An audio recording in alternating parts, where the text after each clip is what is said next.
দরবেশ বান্দা এক বট গাছের নিচে বিশ্রাম করতেছিলেন আর সূরা মুলক পড়তেছিলেন।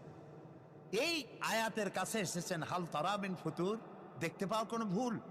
শুয়ে শুয়ে বলতেছে, আল্লাহ তোমার সৃষ্টি জগতে তো ভুল ধরার কোনো উপায় নাই, কেউ ধরতে পারবে না, তবে আমার চোখে একটা জিনিস বেমানান মনে হয়।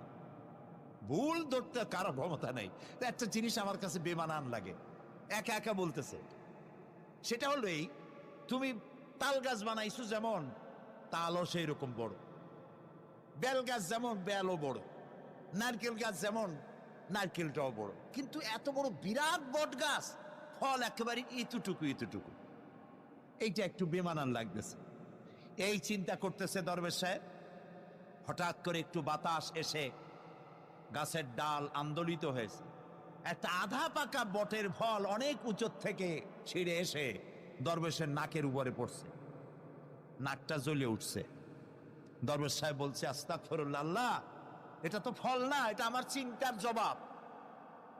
আমি চিন্তা করতেছি গাছ আনমান ফল হয় নাই, তাল গাছ যেমন ফল যেমন, বট গাছ যেমন ফল যদি ওই আকারে হইতো, ফলটা যে পজিশন নিয়ে আমার নাকে পড়ছে, এতে তো আমার নাকও যাইতো মাথাও যাইতো।